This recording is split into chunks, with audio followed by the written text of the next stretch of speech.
ముందుగా ఎస్ రావు గారు good morning అండి. గుడ్ మార్నింగ్ అండి. డిక్లరేషన్ చాలా క్వశ్చన్స్ ఉన్నాయి. అటు నిన్న సీఎం పెట్టిన ప్రెస్ మీట్లో కానీ మాజీ సీఎం పెట్టినటువంటి ప్రెస్ మీట్లో కానీ భూమన కరుణాకర్ రెడ్డి ప్రెస్ మీట్ పెట్టి చేసినటువంటి స్టేట్మెంట్స్ కానీ చాలా డౌట్స్ వస్తున్నాయి. డిక్లరేషన్ అంటే ఇవ్వకుండా ఉండేందుకు ఈ విధంగా చేశారు, అడ్డుకోవడానికి మేము ఎటువంటి ప్రయత్నాలు చేయలేదని చెప్తున్నారు.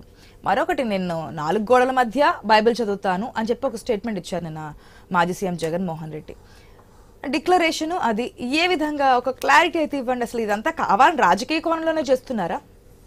రాజకీయ కోణంలో మేము మాట్లాడట్లేదు, రాజకీయం వాళ్ళు చేస్తున్నారు.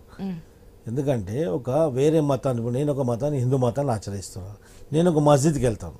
ఎందుకంటే గతంలో మక్కా మస్జిద్లో కూడా ఒక పార్టీ నాయకుడు వేరే ప్రసంగాలు చేస్తుంటే అది అడ్డుకోవడానికి నేనే ప్రసంగం చేస్తా అని చెప్పేసి నేను కూడా ఖురాన్ చదివాను.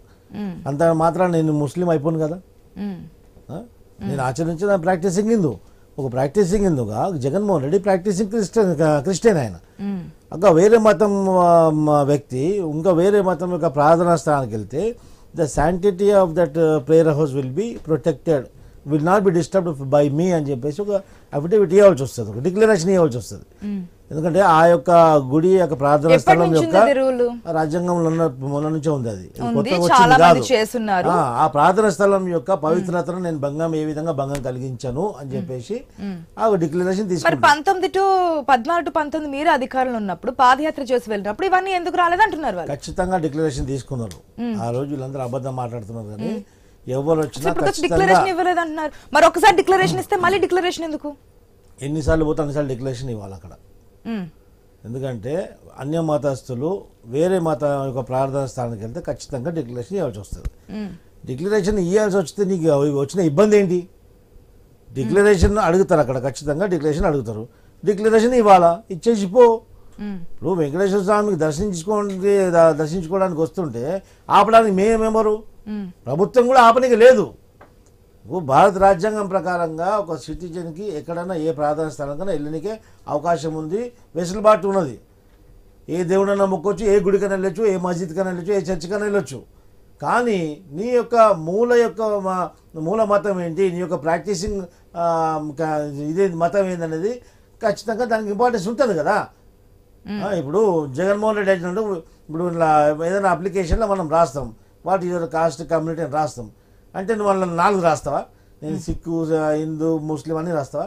అంటే గౌరవిస్తామంటున్నారు కదా. గౌరవించడం వేరమ్మా. ఇప్పుడు మీరు మసీదుకి వెళ్ళారు, ఖురాన్ చదివారు అంటున్నారు, అది మీరు గౌరవంతోనే కదా చేసింది. అట్లా అని చెప్పి మీరు ముస్లిం అవరని చెప్పి ముందే మీరు మీ స్టేట్మెంట్ లో చెప్పున్నారు. అవును, ఆ విధంగా ఒక మాట ఏంటండి, నేను ఎస్సీలను ఎస్టీలను గౌరవిస్తా. గౌరవించినంత మాత్రాలు నేను కూడా ఎస్సీ సర్టిఫికేట్ పొందొచ్చా? జరుగుతుందా అట్లా? కాదు కదా. నేను ఎస్సీలను గౌరవిస్తా కాబట్టి నాకు కూడా ఎస్సీ సర్టిఫికేట్ ఇవ్వండి, షెడ్యూల్ కాస్ట్ సర్టిఫికేట్ ఇవ్వండి. నాకు కూడా నన్ను కూడా తిడితే, నన్ను దూషిస్తే వాళ్ళపైన కూడా నేను కేసు పెట్టి వెసులుబాటు కల్పించండి అంటే అది కుదురుతుందా? ఈ చిన్న పిల్లలను అడిగితే తెలుస్తుంది. ఇవన్నీ లేనిపోని కథలు సృష్టించడం. ఎందుకంటే అక్కడ రావడానికి డిక్లరేషన్ ఆయన ఇవ్వద్దు అనుకున్నాడు. ఎందుకంటే గతంలో తిరుపతి తిరుమల దేవస్థానం బోర్డులో హిందూయేతరులను తీసుకొచ్చి అక్కడ పెట్టాడు, అన్య మత ప్రచారం అక్కడ జరిపాడు, అనేక అనార్థాలు అక్కడ చేశాడు, ఆయన అపచారాలు చేశాడు. అదే కాకుండా ఇప్పుడు డిక్లరేషన్ ఇద్దాడు. ఆ డిక్లరేషన్ వ్యవస్థను పక్కకు పెట్టిండు.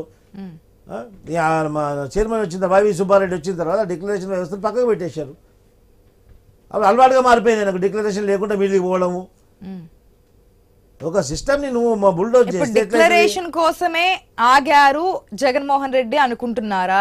లేదంటే మీరు ఇచ్చినటువంటి నోటీసులు చూపించారు నిన్న ప్రెస్ మీట్ లో, మేము వస్తానంటే రాకుండా అడ్డుకుంటున్నారు, ఒక మాజీ ముఖ్యమంత్రిగా వెళ్ళడానికి కూడా వెసులుబాటు లేకుండా చెప్పారనేది నిన్న జగన్మోహన్ రెడ్డి స్టేట్మెంట్. దాని గురించి ఆన్సర్ తెలుసుకుందాం. దానికంటే ముందు ఒక షార్ట్ బ్రేక్ తీసుకుందాం. Stay tuned.